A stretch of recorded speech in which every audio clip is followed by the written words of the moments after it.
Penguin Random House Audio presents The Dying Detective by Leif G.W. Persson. Translated from the Swedish by Neil Smith. Read for you by Erik Davies. Part 1. Eye for Eye. Book of Exodus 21:24. Chapter 1. Monday evening, 5 July 2010. Karlbergsvägen 66 in Stockholm is the location of Gunter's, the best hot dog kiosk in Sweden. It's surrounded by sturdy stone buildings, many stories high, all constructed at the start of the last century. Solid brickwork, carefully laid, brick upon brick, with lime mortar rendering, bow windows, and old-fashioned leaded glass. There are generous lawns in front of the properties and, at this time of year, leafy trees lining the street. When you enter the buildings, there is usually red marble in both the lobbies and stairwells, friezes on the ceilings, ornate plasterwork, even dado paneling in places. The skirting boards and doors are made of oak. It is an area that gives a bourgeois, affluent impression. Gunter's is also located within the old city boundaries of the most beautiful capital in the world, just a few hundred meters south of Karlberg Palace and Karolinska University Hospital, and close to two of the major roads leading away from the north of the city center. The former head of the National Criminal Police, LARS MARTIN JOHANSSON, really ought to have been at his summer house up in Rosenkrantz today, but that morning he had been obliged to come into the city for a meeting with his bank to conclude a deal about a patch of forest that he and his eldest brother had an interest in. Once that had been arranged, various other matters and errands of a miscellaneous and private nature which, for practical reasons, he might as well sort out then and there, had, as usual, cropped up. The list of things to do had rapidly become very long, and by the time he was ready to return to his wife and the summer tranquility on Rådmansö, it was almost 8 o'clock in the evening, and Johansson was as hungry as a wolf. Just a few hundred meters before he would be passing the old toll gate at Roslagsstol on his drive north, his hunger got the better of him. There was no way he was going to spend an hour driving when his stomach was already screaming at him. So he took a quick detour to the best hot dog kiosk in Sweden for a well-spiced Yugoslavian bratwurst with salt-pickled Åland gherkins, sauerkraut, and Dijon mustard. Or maybe a zigeuner sausage with its taste of freshly ground pepper, paprika, and onion. Or should he stay true to his Norrland roots and partake of a lightly smoked elk sausage with Gunter's homemade mash of salad potatoes? Absorbed in these pleasant considerations, he parked just a few meters from the kiosk, immediately behind one of Stockholm Police's minibuses and, like them, halfway onto the pavement before getting out. Given that he had been retired for 3 years, this was not entirely legal, but it was eminently practical, and some of the habits he had developed during his almost 50 years in the force were deeply ingrained. It was a warm and sunny day in early July, and the evening was as warm as the day had been, far from ideal weather for a hot dog, which presumably went some way to explaining why the queue ahead of him consisted of just 4 younger colleagues from the Stockholm Rapid Response Unit. Former colleagues, to be more precise, but they still recognized him. Nods, smiles, their commanding officer raising his right hand to his cropped head, even though he had tucked his cap under his belt. "How's it going, boys?"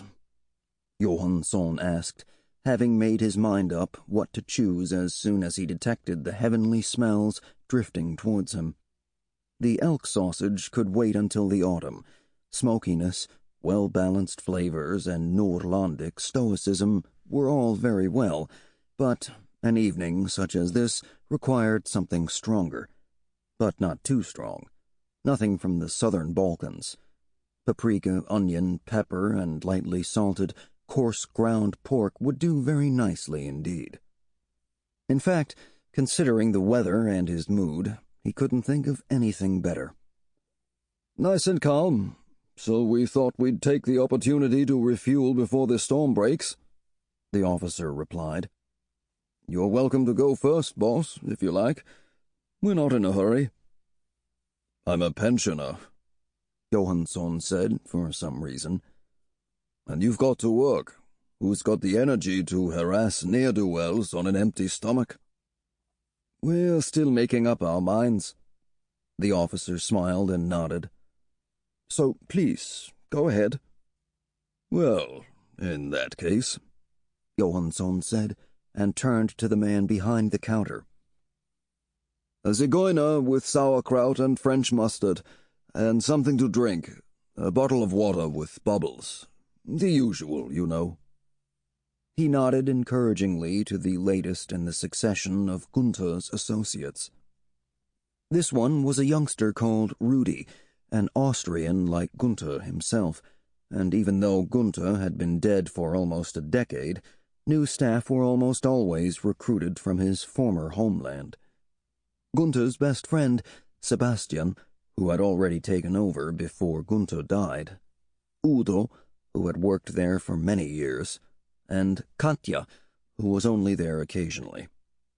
There was another one, whose name he had forgotten, and finally there was Rudy. Johansson knew them all, and they had known him over the course of several hundred hot dogs, and while Rudy was putting together his order, Johansson turned to make some agreeable small talk with his younger colleagues. "This year it will be 46 years since I started as a beat officer in Stockholm," Johansson said. "Or is it 47? He thought.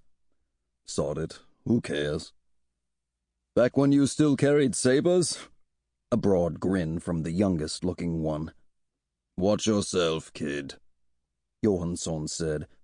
Nice lad, he thought. "And then you moved to surveillance?" the younger officer's boss said, evidently well-schooled in Johansson's history. "Ah, you know about that. 15 years, he added. "Together with Unabridged," another of them said. "That's right. You remember the big beasts, then." "Used to work there. Jarni's boss was my commanding officer.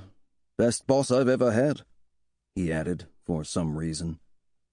"Would you like it in French bread, or would you like it on a tray, sir?" Rudy interrupted, holding up the freshly cooked sausage. "The usual," Johansson said.